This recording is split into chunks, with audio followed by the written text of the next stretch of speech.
12월 25일은 예수님이 탄생하신 정확한 날이 아닙니다. 여러분이 잘 아시는 것처럼 우리는 예수님이 탄생하신 정확한 날을 알지 못하고 알 수가 없습니다. 예수께서 탄생하신 날에 목자들이 들에서 양을 치고 있었는데 그 시간이 밤 시간이었다는 것으로 보할 때 복음서 기자들의 여러 증언들에 유추해 보면 아마 많이 추운 겨울날은 아니었을 것이다 라고 추측을 해봅니다. 그래서 동방교회와 서방교회는 예수 탄생의 날을 12월부터 1월, 2월, 3월에 이르기까지 다양하게 지키고 있습니다. 지금은 우리는 12월 달에 예수 그리스도의 탄생을 찬양하고 예배를 드리지만 지구 반대편 쪽에 있는 나라는 뜨거운 영상 30도를 웃도는 그런 여름이기도 합니다. 개신교회가 12월 25일 날을 성탄절로 지키는 이유는 예수 그리스도께서 부활하시고 승천하신 이후에 약 주후 1세기, 2세기경에 로마인들에게 이방 신을 섬기는 습성이 있었는데 그 이방 신 가운데 하나가 바로 태양신을 섬기는 것이었습니다. 예수 그리스도를 구주로 영접하고 자신이 죄인임을 깨닫고 하나님의 백성들이 된 새로운 사람들이 이제 로마의 태양신을 섬기던 그 습성에서 탈피하여 의의 태양으로 오신 예수 그리스도를 섬겨야 한다는 복음을 전하기 시작했습니다. 그래서 그 축제를 교회가 의의 태양으로 오신 그리스도를 기념하는 예배로 바꾸었습니다. 그때로부터 지금까지 일반적으로 기독교회는 12월 25일을 성탄 예배로 드리게 되었습니다. 이것은 기독교회가 이방의 문화를 따라간 것이 아니라 이방 문화에 세례를 주어서 이방의 문화를 기독교적 문화로 바꾸어 버린 것입니다. 그렇기 때문에 12월 25일은 정확히 예수님이 탄생하신 날은 아닙니다. 저와 여러분은 언제 예수님이 탄생하셨는지 모릅니다. 그러다 보니 그리스도를 믿지 않는 사람들은 이 절기의 성경적이고 기독교적인 기원을 애써 모른 척 하면서 여기에 세상 문화를 덧대어서 찬송을 부르고 아무 의미 없이 흥겨운 캐롤을 부르며 또는 팝송으로 바꾸어 버렸습니다. 우리가 젊었을 때만 하더라도 아니 한 10년, 20년 전만 하더라도 거리에는 이즈음 되면 캐롤이 울려 퍼지고 찬송이 울려 퍼지고 노엘 평화로다라는 음악이 울려 퍼졌지만 어느새부턴가 거리에서는 절대로 찬송이나 캐롤이 울려 퍼지지 않습니다. 저작권 문제도 있겠지만 종교에 대한 차별을 금지하는 이 시대의 문화가 찬송을 울려 퍼지지 못하게 하는 이유가 되기도 합니다. 그러다 보니까 거리마다 어떤 때는 캐롤이 울려 퍼지고 또는 집에서 추리를 장식하고 은종을 만들고 카드를 쓰는 세속절기로 바꾸어 버렸습니다. 주인이 예수 그리스도이신데 사람들이 주인이 되어 버렸습니다. 신자들은 이런 모습들이 낯설지 않습니다. 그러나 편안하지는 않습니다. 그리스도 없이 지키는 성탄의 절기들이 마냥 즐거운 것만은 아닙니다.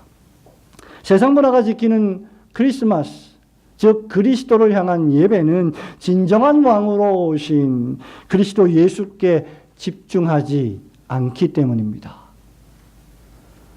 그러다 보니까 교회조차도 이런 세속화된 성탄절에 부합해서 예배를 드리지 말고 예배를 차라리 드리지 않는 편이 더 낫다고 생각하는 사람들도 있습니다. 그러나 그럴수록 교회는 더욱 그리스도 예수의 탄생에 집중해야 할 것입니다. 중요한 사실은 그리스도 예수께서 오셨다는 것입니다. 또한 그분이 탄생하신 이유는 하나님께서 택하신 백성들의 목자로 삼으시기 위함이었다는 사실에 있습니다.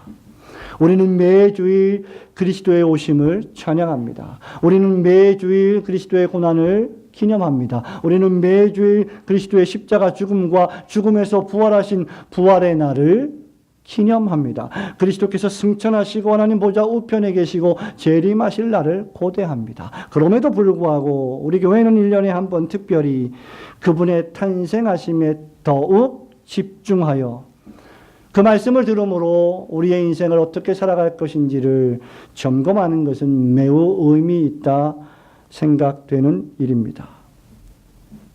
오늘 성탄을 맞이해서 저는 참 목자 되신 우리 주라는 제목으로 세 가지 말씀을 드리기를 원합니다.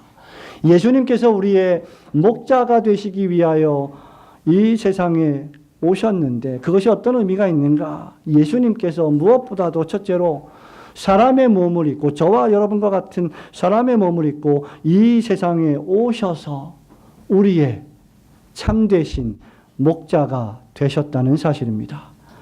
여러분 11절 말씀 함께 읽겠습니다. 11절 시작. 나는 선한 목자라 선한 목자는 양들을 위하여 목숨을 버리거니와.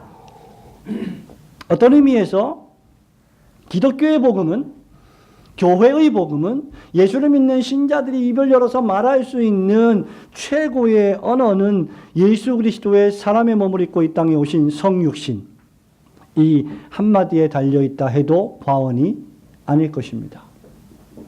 신자가 누구냐라고 말할 때 하나님의 아들이신 예수께서 사람이 되어 이 땅에 오셨음을 믿습니다라고 고백하는 사람들, 그가 바로 신자입니다. 하나님이신 예수님이 사람의 몸을 취하여 이 땅에 오셨다는 사실.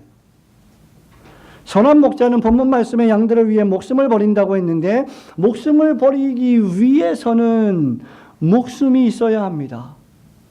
목숨이 없는 사람이 목숨을 버릴 수는 없는 노릇이지요. 죄에 빠진, 악에 빠진, 그래서 생각하고 말하고 행동하는 모든 것이 악하고 죄로 가득한 사람들을 구원하시기 위하여 예수 그리스도는 사람의 몸을 입고 이 땅에 오셔야 했던 것입니다. 그리스도의 성육신은 바로 이 일을 위해서 필요했던 것입니다. 복음서 기자들에 따르면 예수님은 강보에 쌓였고 구유에 누이셨습니다. 우리가 보통 성탄절 하면 구유에 누이신 아기 예수를 떠올리죠. 우리 봄이처럼 예쁜 아기를 생각하게 될 것입니다. 아니 이제 봄이가 오니까 우리 화린이가 얼마나 커 보이는데 이제 봄이의 또 동생이 태어나면 봄이는 훨씬 더 큰 것처럼 보이게 될 것입니다. 너무나 예쁜 아기, 강보에 쌓인 아기, 사근사근하고 예쁘고 천진난만하기 짝이 없는 아기를 여러분 생각하실 것입니다. 그러나 이 아기는 이미 2000년 전에 오셨고 이미 저와 여러분을 위하여 고난을 받으셨고 십자가에 죽으셨고 부활 승천하셨고 지금 하나님 보좌 우편에 좌정하신 하나님의 아들 독생자 예수 그리스도이십니다. 무슨 말씀입니까? 이 아기는 보통 아기가 아니라는 거지요. 세상이 이 이야기를 어떻게 이야기하고 있습니까? 평화를 주러 오신 분, 천진난만하고 순진무구한 이 아기 예수처럼 우리도 이 아기 예수의 순진무구함을 닮아가자라고 말하면서 이 아기 예수께서 왜 오셨는지, 우리가 얼마나 처참하고 더러운 죄인인지를 전혀 이야기하지 않는 현대의 성탄은 아기 예수에만 집중하게 만들 것입니다.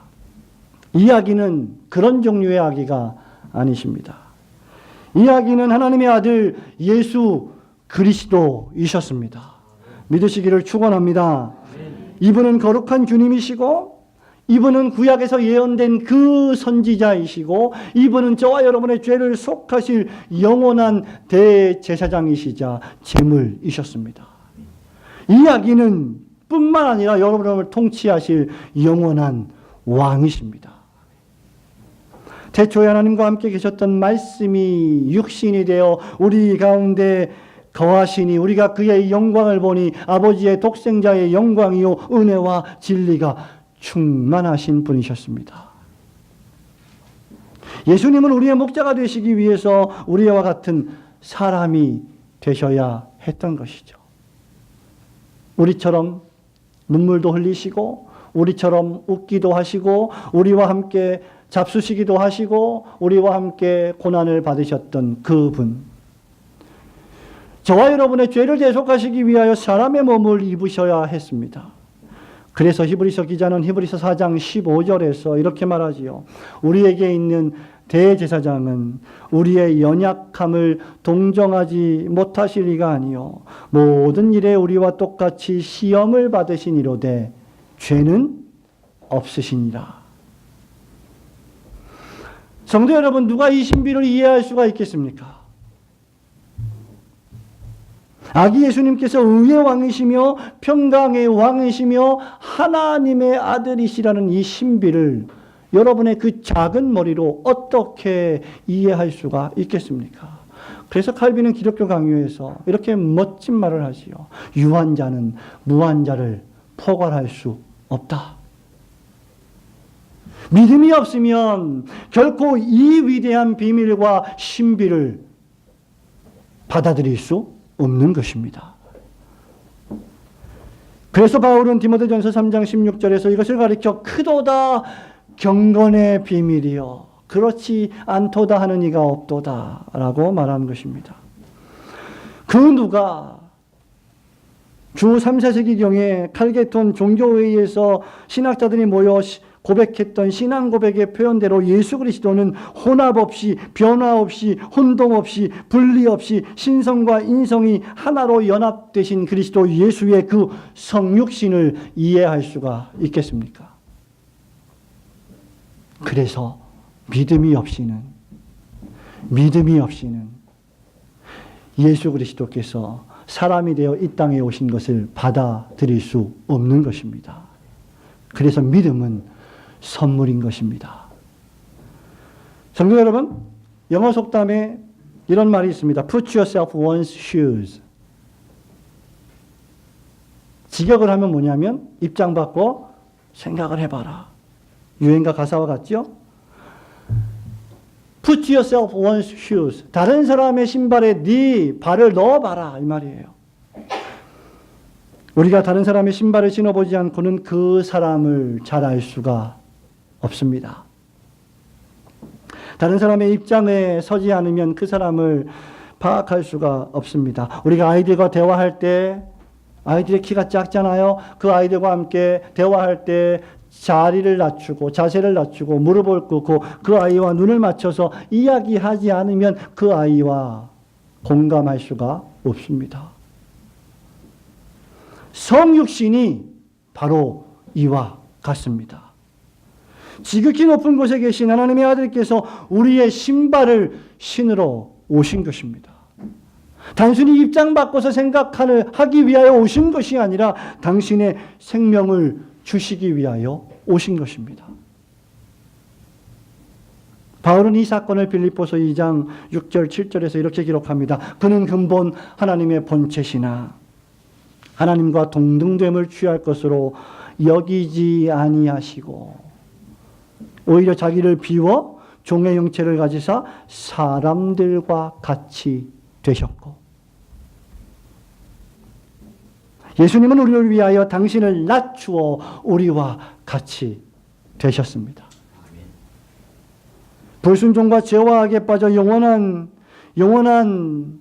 형벌을 당해야 될 우리를 구원하시기 위하여 우리를 인도하시는 목자가 되시기 위하여 말입니다. 우리의 목자가 되시기 위해 사람의 몸을 입고 우리를 위해 이 세상에 오신 예수 그리스도의 탄생을 기쁨으로 찬양하시는 성도들이 되시기를 주님의 이름으로 축원합니다. 두 번째로 예수님은 우리를 위하여 목숨을 버리심으로 우리의 참 목자가 되셨습니다. 14절, 15절 말씀 한 번 더 읽겠습니다. 나는 선한 목자라. 시작.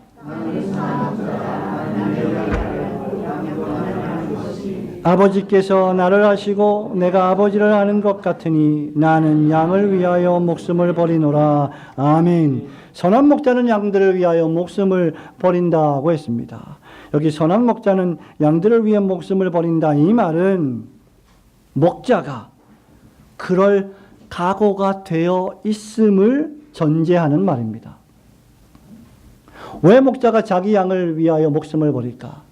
왜냐하면 그 양이 자기 양이기 때문입니다. 그러므로 곰이나 사자나 늑대가 양떼를 습격하려 온다면 고귀한 목자는, 참된 목자는, 그 양의 소유권을 가지고 있는 목자는 그 양떼를 지키려고 죽을 각오를 하며 싸우게 됩니다. 그런데 죽을 각오를 하되 만약에 죽는다면 그 양떼는 위험에 노출되게 되겠지요. 그런데 우리 주님은 양떼를 지키기 위하여 살지 않으시고 죽음을 택하셨습니다. 단지 목숨을 잃을 각오를 하신 것이 아니라 실제로 목숨을 버리셨습니다. 그래서 제자들이 이제 내가 하나님께로 돌아갈 때가 왔노라 라고 말씀하시니 얼마나 불안에 떨고 동요했고 얼마나 고통을 당했습니까? 그러나 이것이 생명을 주시기 위한 하나님의 방식입니다. 히브리서 13장 20절에서 히브리서 기자는 이렇게 말합니다. 양의 큰 목자이신 우리 주 예수를 영원한 언약의 피로 죽은 자 가운데서 이끌어내신 평강의 하나님이 라고 했습니다. 양의 큰 목자이신 우리 주 예수께서 영원한 언약의 피로 우리를 위하여 죽으셨다는 것입니다. 이것이 삭군 목자와 예수 그리스도가 다른 점입니다. 삭군은 목자가 아니요 양도 자기 양이 아니기 때문에 양을 돌보지 않습니다. 삭군 목자는 양의 비위를 맞춥니다. 삭군 목자는 그저 양이 잘 커서 털이 무럭무럭 자라면 그 털을 깎고 도망쳐 버립니다. 삭군 목자는 그 삭을 받으면서 마지못해 일하다가 자신에게 유익이 안 되면 또는 자신의 신변에 어떤 위험이 생기면 그 양들을 다 버리고 도망갑니다. 이런 일들은 여기저기서 도처에 발생하고 있습니다. 그러나 우리 주님은 양들을 위하여 목숨을 버릴 각오뿐만 아니라 실제로 목숨을 버리셨습니다. 여기 양들을 위하여라고 하는 헬라어는 휘페르라고 하는 이 단어는 죽음이라고 하는 희생을 전제합니다. 너희를 위하여 흘린 나의 보혈이라고 할 때 그 위하여는 죽으셨다는 것입니다. 희생이라는 말입니다. 요한복음 15장 13절에서 주님이 말씀하십니다. 사람이 자기 친구를 위하여 자기 목숨을 버리면 이에서 더 큰 사랑이 없나니. 이때도 정확히 죽음을 의미한 것입니다. 자기 친구를 위하여 휘페르. 우리의 영원한 목자이신 그리스도 예수의 죽음은 수많은 양들에게 생명을 수여하시는 놀라운 죽음입니다. 예수 그리스도를 선한 목자로 만드는 이유는, 고귀한 목자로 만드는 이유는 무엇입니까? 죽음입니다. 자기 희생입니다. 예수님은 분노나 질투나 비난의 총을 들지 않으시고 묵묵히 십자가를 지는 길을 선택하셨습니다. 그리고 우리에게 모범을 보이시면서 너희들도 누구든지 나를 따라오려거든 각각 자기 십자가를 지고 자기를 부인하고 나를 따라야 할 것이다 라고 말씀하심으로 예수를 믿고 예수를 따르며 예수를 위하여 봉사하는 삶이 결코 만만치 않은 삶임을 경고하셨습니다. 예수를 믿는다는 것은 결코 만만한 일이 아닙니다. 그것은 자기 희생입니다. 그것은 자기 죽음입니다. 그것은 자기 겸손입니다. 그는 수욕을 당하고 모욕을 당할 때조차도 입을 열지 않으셨습니다. 그가 입이 없으셨기 때문에 입을 열지 않으신 것이 아닙니다. 그는 할 수만 있으면 십자가에서 내려오실 수 있으셨고, 그는 할 수만 있으면 천군 천사들을 대동하여 자기를 십자가에 못 박은 유대인들을 진멸하실 수 있는 전능하신 왕이셨습니다. 그럼에도 불구하고 그는 수치를 당하되 그대로 당하시고 참으셨습니다. 저와 여러분에게 영원한 생명을 주시기 원하셨기 때문입니다. 그 결과 우리가 나음을 입었고 그 결과 우리가 영원한 생명을 받았고 그 결과 우리가 70이요 강건하면 80인 이 세상에서의 삶을 넘어서서 영원한 하나님의 나라를 소망할 수 있게 된 것입니다. 그래서 참된 양은 참된 목자를 알아보고 참된 목자도 참된 양을 알아보는 것입니다. 많이 말하지 않아도 그저 목자와 양과의 관계는 이름만 불러도 서로 통하는 법입니다. 선한 목자는 그저 명예로 얻어지지 않습니다. 선한 목자는 그저 경력으로 얻어지지 않습니다. 선한 목자는 그저 말로만 얻어지는 것이 아닙니다. 죽음을 불사하는 자기 희생으로 얻어지는 것입니다.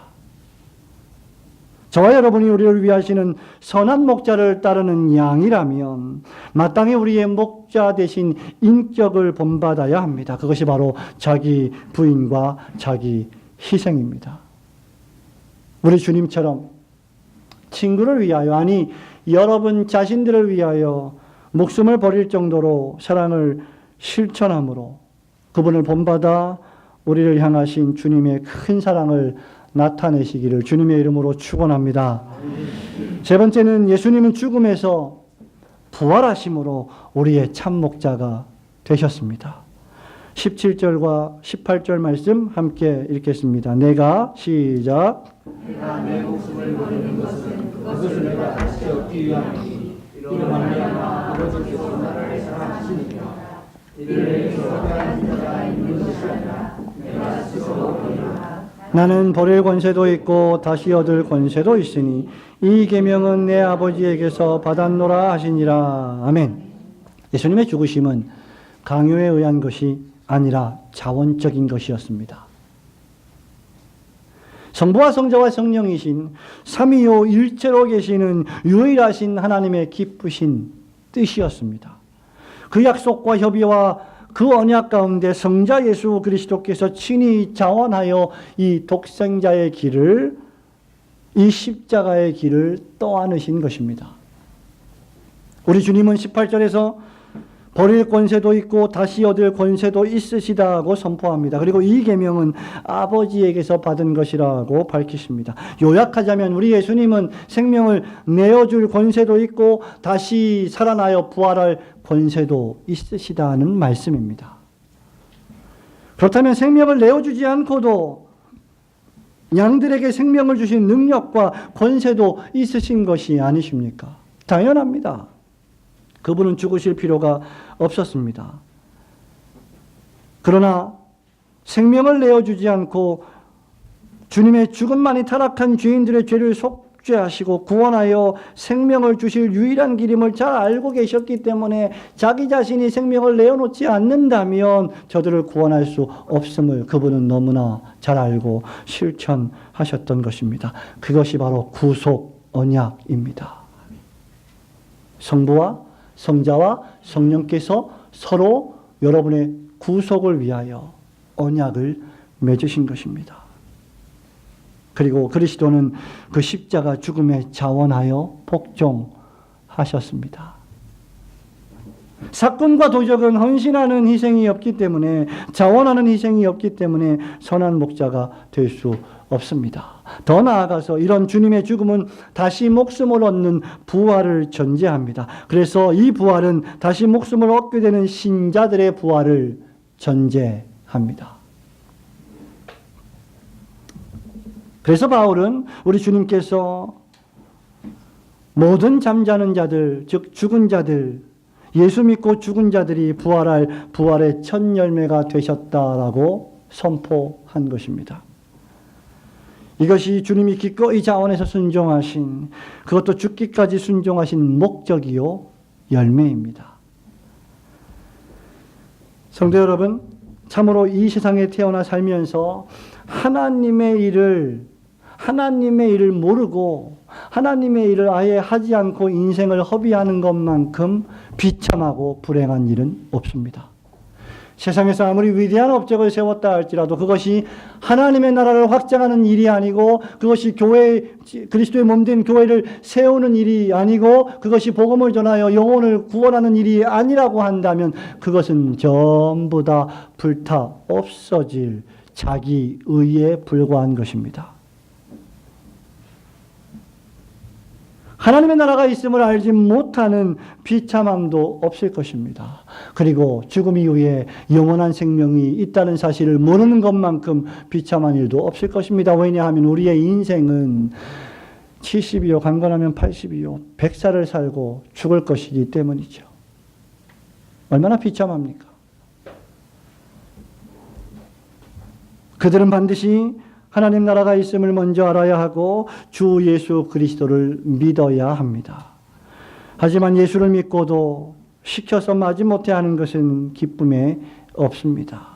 우리가 진짜 예수님을 믿는다면, 여러분이 진짜 예수 그리스도를 마음으로 모셨다면 기쁨으로 자원하는 마음으로 예배에 나아오셔야 합니다. 그러므로 시키지 않아도 자원해서 하는 일에는 기쁨과 즐거움이 넘칩니다.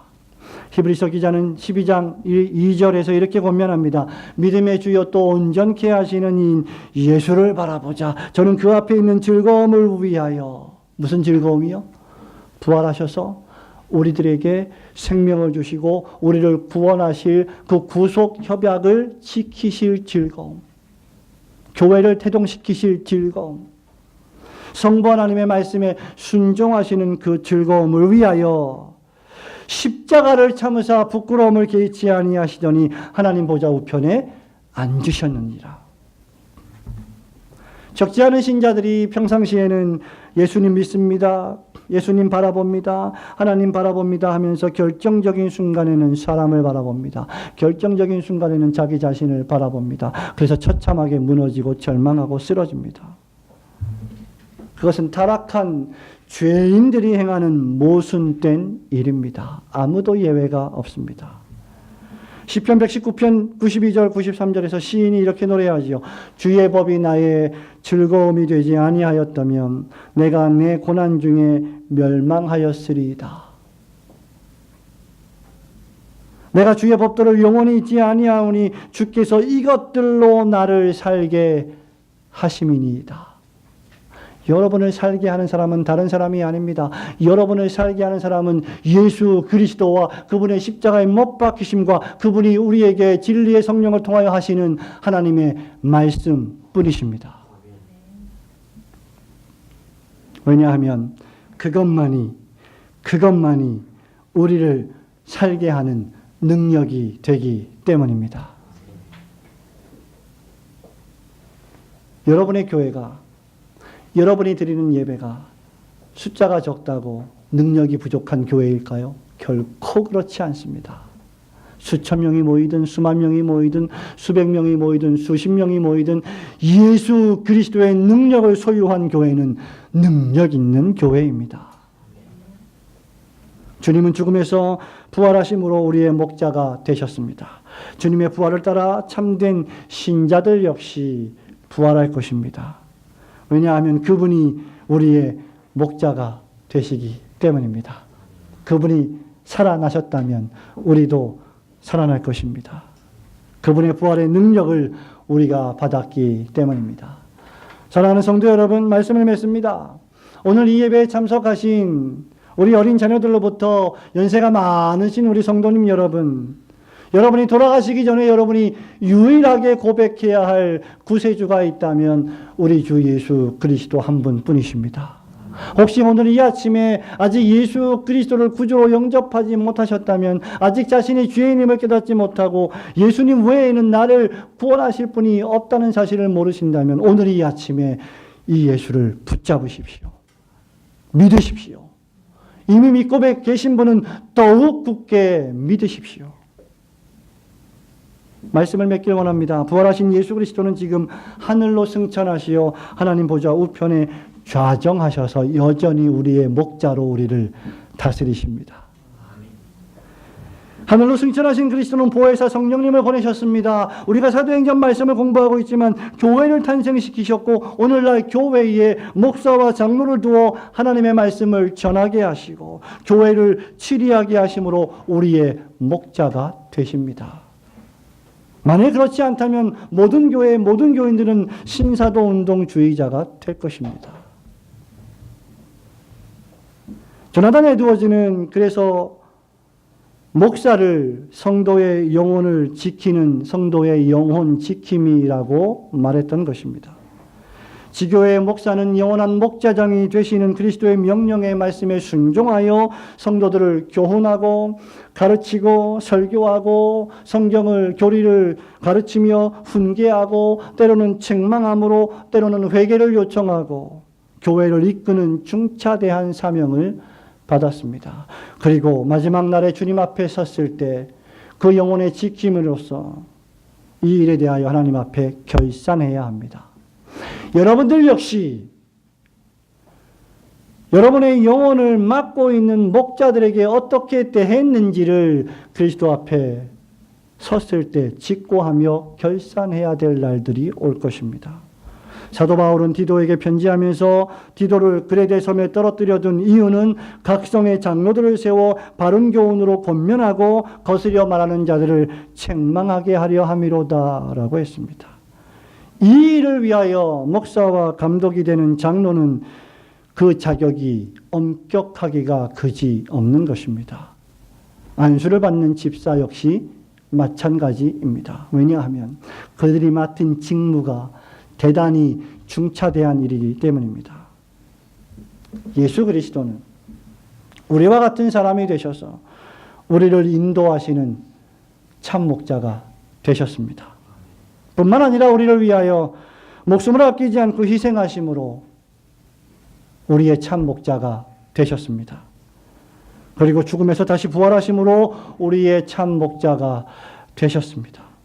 지금은 하나님 보좌 우편에서 우리를 위하여 기도하시고 지상의 교회를 통하여 우리를 다스리심으로 참 목자가 되십니다. 주님께서 우리의 목자가 되신다는 이 진술에는 이렇게 놀라운 의미가 담겨져 있습니다. 그렇다면 이제 저와 여러분도 목사이든 장로이든 집사이든 권사이든 성도이든 우리의 영원한 목자가 되시는 그리스도를 따라서 여러분 자신을 낮출 필요가 있습니다. 그리스도를 따라 하나님 나라와 교회를 위하여 죽기까지 순종할 필요가 있습니다. 구주 예수 그리스도의 부활의 놀라운 생명을 전할 사명이 우리에게 있습니다. 이 말씀이 오늘 우리에게 주는 가르침이 무엇입니까? 그리스도처럼 각자가 무릎을 굽혀 겸손하게 성도들을 돌아보고 교훈하고 권면하며 하나님 나라와 주님이 이 땅에서 주신 눈에 보이는 천국인 그러나 아직 불완전한 이 교회를 세워나가기 위하여 죽기까지 순종함으로 마침내 부활의 새 생명을 얻는 놀라운 직분들을 우리가 가졌기에 그렇게 살아가야 한다는 것입니다. 그저 성탄절에 마음에 드는 좋은 선물만 받고 하나님 섬기지 않으며 봉사하는 삶만 살아가는 것은 대단히 봉사하지 않는 삶을 살아가는 것은 대단히 이기적인 것입니다. 주님 오신 이 성탄의 날에 그리스도 예수를 여러분의 목자로 고백하시길 주님의 이름으로 축원합니다. 그의 인도하심을 따라 하나님 나라와 그리스도의 몸된 교회를 위하여 낮아지시고 죽기까지 순종하시기를 축원합니다. 날마다 부활의 능력을 경험하시는 올고든 교회 성도들 되시기를 주님의 이름으로 축원합니다. 아멘.